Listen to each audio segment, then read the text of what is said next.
Alright, so doing one of these little production commentary things I've heard all about. A little information first of all. It is Tuesday, November the 14th, 2017. And holy crap, these songs are old. Probably the oldest song on here dates back to about 2011 or so. And they're just hitting the light today now because I don't really know. Pretty much what happened was I've been working on these songs on and off for 6 or 7 years now or whatever it is. And I just kept tweaking until one day the hard drive they were on blew up. So I was kind of left with just the MP3s that I had in iTunes and like one or two of the songs I still had the actual like Pro Tools sessions for or whatever to work with. But mostly it was gone. So I decided to just polish up what was there, what I could, and then just get it up there, because I guess that was its way of telling me it was done. So, without further ado, this is Escape, the high school demos. So I should mention that the whole high school demos thing was the last minute. This album's never done because of the corruption of that drive there, or not the corruption when it blew up. So these are the high school demos of the record that was going to be called Escape. But I've realized that I don't have the drive or the time to redo everything. And some of it's really unique to the time period too, so I don't want to redo everything. So it's kind of the demos as far as this one got, I guess. But I figured I may as well share it. So this song, Please, first song up. The demo of this song and the initial idea was that it would just be one guitar and a vocal. And it would be kind of the song you could play at the end of a show, all by yourself up there. But I did one demo of it just like that, with mumbled vocals just to write a line. And I liked it, and I really liked it, and actually showed a teacher of mine at the time, Mr. Billow, my awesome drama teacher. And he liked it too, and he ran a little radio station, a little like college station, so he wanted that song on there. So I finished it, and when I finished it, it turned into this, with all the layers and whatnot. And I don't know if it was really what he thought it was going to be, but he played it on station along with a little interview of me, which was 5 years ago at this point now. But that was really cool of him. That was a really awesome moment to hear my song on the radio in the back of my crappy little Nissan pickup truck. So that's the song Please right there. Oh, and this voice you hear in the background doing the oh-ohs, that is Savannah Quinn, or Savannah Davis, or Savannah, my friend Savannah. She sang with me a few times throughout high school, and then after high school we had a band for a little while. That was actually really cool. We did some fun stuff. Haven't seen her in a little while now, but I hope she's okay with me finally releasing this and telling anybody who she is. So I got her to sing those little O's at the end. She pops up in a few places. She's on this next song, Better Than Me. And then she has a bigger role on Someday. She's a hell of a singer, can write awesome hooks and whatnot. But on Please and Better Than Me, she's just doing exactly what I asked her to, which is just a mirror of the vocals I did as well. And then on Someday, got her to do the same thing, but then she wrote one of her own harmonies too. So I should grab a drink of water here.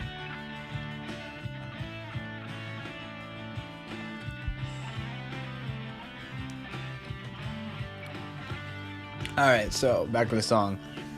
This one was written in the summer of 2012, probably the late summer, I want to say September-ish time. And it was all about I worked at a car dealership as a detailer for like a year. It was my first full-time job at a high school, obviously. I just graduated. And the receptionist was gorgeous, and I fell head over heels for her. But she was also, way cuter than I. So I wrote the song Better Than Me one day after work, just as kind of a tongue-in-cheek joke. I don't think I'm a terrible thing, but, it fit the mood. And this one I was actually working with Savannah a little bit on her more kind of country-related projects, I should say. So this one's got a bit of a twang in it, in my opinion. It's probably the most country thing. It's the most country thing I've ever done so far. Possibly ever, who knows. Solo is really cool. It's on an old, a Charvel Model 3. I picked up at a music store a while ago that I had... Actually, the guitar had come into a music store. I had gone to buy it. Oh, here's Savannah Choir. But anyway, so I had gone in to buy this guitar. It was a used guitar, and I fell in love with it the last time I saw it. So I saved up more money, I went back to go buy it, and it was gone. Somebody else had bought it, and I was like, son of a bitch. You know, wasn't meant to be. Years later, I'm working at the car dealership, making full-time minimum wage, which to a kid with no bills is pretty good. Go to the same music store, the guitar's back. So I bought it, and I haven't parted ways with it since, and don't plan to. Anyways, this was Please and Better Than Me. These songs were some of the first times I ever sang, like not screamed, like sang. And Better Than Me has a small bit in the background that has that, you know, gravelly sort of rah-rah voice in it, which is interesting because 5 years later, that's become my predominant voice. This one. Okay, Follow Me. I'm going to turn this one up a little bit because I'm probably going to talk a little louder too. Let's bring it up. There we go. So with Follow Me, where do we start? I wrote this song all in one little thought while at a friend of a friend of a friend of a friend of a friend's house with her parent. It was a close friend of mine, this girl who he was kind of into, I think. Actually, we all were. She was gorgeous. And then her parents. And her parents were awesome. They were just like super chill people that I really liked. And they had an acoustic guitar, and myself and my friend both played, so we were back and forth. And I came up with this riff, dunk-a-dunk-a-dunk-a-dunk-a-dunk-a-dunk, with the weird kind of chords to it. And I just loved it so much that I instantly weirded them out by jumping in my mom's car, which I was driving that night, going home to track the demo really, really quickly, and racing back. And they thought I was just bananas. And I'm pretty sure while I was gone, I like almost got into a car accident or something. Something happened with the car, I think, and I freaked out and then called my buddy, so he had to leave there too to come visit me. And then he went back, and then I came back, and they were all just like, "You guys are fucking insane." So I kind of sandbagged my buddy and me there. But anyways, the song "Follow Me" actually includes, right here. This is exactly what I'm talking about. Here you hear this like hit, that dunk, dunk, dunk. In the background is actually a basketball dribbling, because by the time I had gotten to the point of really recording this song, I was into a different girl who was a basketball player. So the clunk, clunk, clunk in there was the basketball dribbling as a little nod to her. Almost every song I do is about a girl of some kind, in some twisted way at least on this record. But that one is those are the only really obvious references. And there's Savannah, I should mention again at the end of Follow Me. Follow Me goes right into the song Back. I considered them being one song, but I thought for anybody who wanted to listen to just one and not the other, that would be kind of a dick move. Anyway, this is just super, super calm.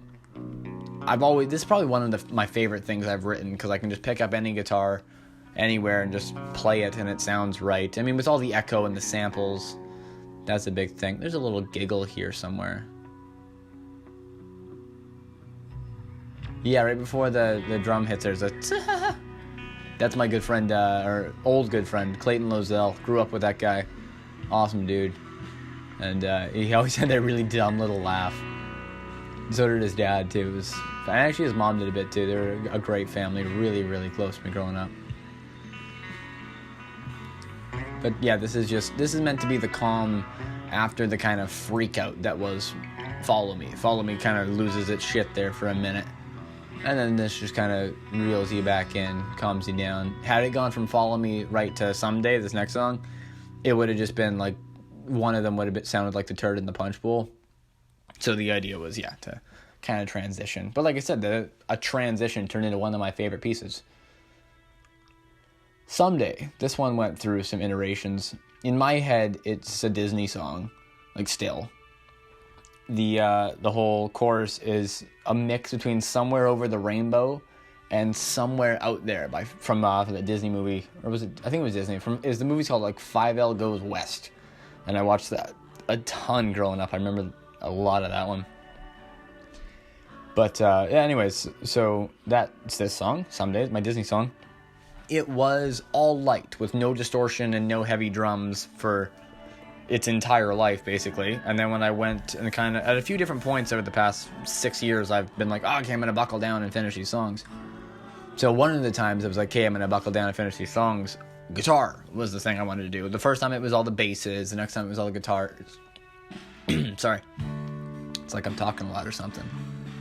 So this was Someday. Anyway, so when one of the iterations, when I kind of reinvigorated this project, was when I wanted to put all the heavy guitars in. And instead of it being just an orchestra solo, I doubled it with a big, like, echo on echo on echo on echo guitar.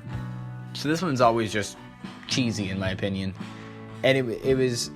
Actually, no, cheesy is the wrong word. It was exactly that sound, that epic Disney major chord thing.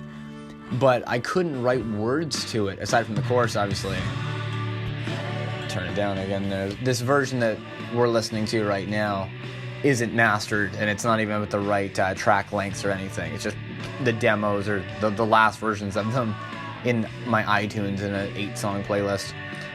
There was initially another song before Wash. It was called After School Riff, but it basically was Wash. And then there was another demo called Break Playing that I wrote in spring break, grade 12, that I thought about including here, but maybe they'll find their way out if I do like a physical release or something of this. Right now it's all just digital. Anyways, so back to Someday. What else should I say about the song? The bridge had some lyrics and everything, but they were straight stolen from a Paramore song, so I also deleted those. This song actually had various other bits of lyrics through it, and I was just never happy with them, or how to sing them, or the melody, or anything. But in the right mood, I really like this song, even without the words, because you kind of fill in your own little story, and then there's a positive message to it. So you can kind of, I don't know, it's a bit of a trip up your own ass if you feel like taking it. What else can I say about this song? Or, okay, not about this song. Let's go to the record. So, this was called Escape. There's a few different versions of artwork. There's a few different versions of logos and everything that have gone on over the past years. The final one was just the latest one, like I said, before I lost the rest. But, so it's called the High School Demos because this is predominantly, even if I guess It Was Better Than Me would be the last song that was written. May have been written post-high school, but so nearly post-high school that it still counts. And in my head, it all goes back to the same sort of time frame. And I think it was really a cool time. I went to a cool high school out in, Abbotsford here, and everybody had a good experience, wasn't bullied or anything like that. And it was funny, the entire time I was playing this like super metal-y stuff. And then finally the last year, life got pretty intense in other aspects, and it made me, instead of going about it all and really freaking out, because I kind of, with all the heavy stuff I'd done in the past, I freaked out over nothing. I just wanted to write heavy music, so I got mad about whatever there was to be mad about, because I have a hard time being anything less than painfully honest on recordings. Case in point. But anyway, so then life actually got pretty intense, and I had some valid stuff to be mad about. So I think I tried it. I did like 1 or 2 songs, and it worked. But it was really intense. I'm not saying it was the most intense music ever, but it was an intense experience for me to really commit to losing my brains out, kind of thing, on a song. So instead, this all came out. This kind of really alternative, caked in reverb, backgroundy thing, which is interesting. I think it's a fight or flight in some situations, musically what you're gonna do, and this time it was a flight. Hence why everything sounds like it's up in the air, and I think I'm still figuring out what this all means to me. So a lot of this is still talking myself through this record too. Some huge, actually on this record there's not really the huge Devin Townsend influences that have kind of come to me lately. I mean, he did these production commentaries, which are one of the reasons I'm doing them, because I know I enjoyed his, so I thought somebody might enjoy mine. So this is kind of the last stretch of the pre-Devi stuff, because lately I do sound a bit like him, and the way I work is similar, I've heard. from mutual acquaintances and whatnot. But anyway, yeah, so this is the last of Me's. So this song, Ignite, oh wow, the version we're listening to right now is no vocals or anything. That's kind of funny. So here's your little bonus version. I'll try not to talk through it too much so you can enjoy it. This is the original demo. Oh wait, no, this isn't the original. This is just a version without vocals. Oh, okay, that's less special. Then I can talk through this. Ignite was like Someday. It had no heavy bits at all. But the demo of this song was actually... All these songs have various versions in my computer of older demos. And Ignite was one of the ones that was re-recorded after the hard drive crash. It's the only one that I re-recorded. But even then I kept a lot of the original stuff in it too. Because all I had was the original MP3. So I had, when there was whatever was happening in that MP3, I couldn't separate guitars or separate the drums. I just had a waveform, right? So I think the outro and the intro, I think, and I know the outro guitars are from the demo because there was nothing else on it. So on that MP3 was just guitar. And even on the very end, there's a fuck up, which kind of ruins it, I guess. But in my head, it makes me laugh every time because it's the original. I could always retrack it, but I just didn't. And then it kind of just grew on me as a little mess up. Just like right before Please starts, you hear my fingers hit the fretboard. I hold down the chord and you hear, Unk. Oh, hello cat. Oh, sorry, one of my cats is freaking out right now. Anyways, so I like to keep the fuck up sometimes.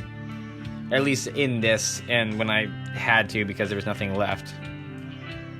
Oh, it's like, sorry, my cat's got an issue right now. She's fucking crazy. Cat.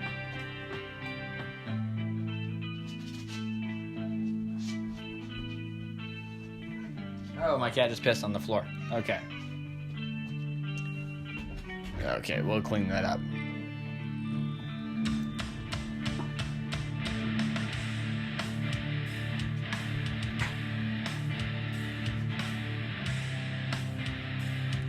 Alright, so that's handled.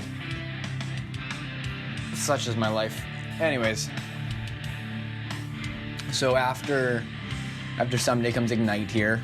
This song's actually the only one that's in open B, I think, instead of open C like many of the others. Actually, Better Than Me is in standard, and so is Someday. But, here's the fuck up there. Oh, it already happened there. And there's a little train that honks in the background here. There it is. I don't know if you could hear it on here, but it's on the record for sure. And that honk is a super cool thing for me to hear. That's actually just a sound clip I recorded off my iPhone one day in a certain place at a certain time. And so you hear that rain and everything. I think I'm inside my car or something. And then you hear that go off in the background. And it was exactly what I wanted to hear at that moment. So, like in my actual life. So I had to put that in there. Wash. Okay, Wash was written when I came home from work one day after washing cars, hence why it's called Wash. And I was just in a good mood. I just walked in the door and everything was going really good in life, so I wrote this. And it's one of those times where things were going great, so I didn't feel like creating drama, so I just sang a nice thing too. And it's kind of funny that this record goes through the drama that my kind of grad year did, but not as I guess Follow Me loses it pretty good. But this is definitely how I emerged after all this stuff. So, a little more rounded, a little better off. And this was my first clean singing ever done here, like this high note. It's a little pitchy, whenever. And the first time I ever wrote a harmony that wasn't just a fifth above or a third above, or it's what I would do before is I'd write a vocal line, and then I'd learn how to play it on guitar so I could learn what note it was, and then I would just throw a harmony on top of it, and that was it. Like I would math out in the scale what the harmony was. So in this one, the harmony became its own kind of melody.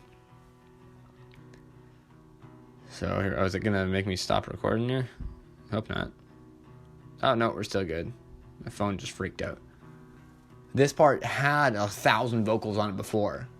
It had a bunch of echoes of don't go, don't go, don't go. And just, I mean, like, don't go, don't go. Just everything I could think of on there. But then that was in one of the versions that got lost. I have no record of that. So, it's gone. But we still have the main song.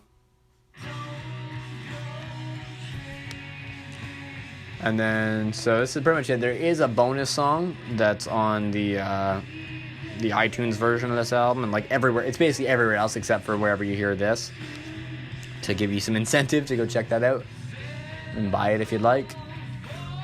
If not, that's okay too. So there we go. I didn't really talk about the gear on the record too much, so a guitar or two, but I'm kind of more proud of that. Gear's kind of boring to talk about when you're trying to talk about the music itself. And I really like that ending. Dun dun dun ba. It ends in a really nice way, but you do have that super heavy crunch underneath of it. That doesn't matter. That's just volume over top of the same emotion. And that's pause before that bonus track kicks in there. So that was it. That was not too long, not too long-winded. Talking along with the record means I can't ramble on about a song for too long. How long did we go here? Let's wake the phone back up. 20 minutes-ish. All right, so that was it. That was you listening to me listen to, or a production commentary, or whatever you want to call it, for the Escape project /demos / whatever you want to call them. Thanks for your attention if you made it this far.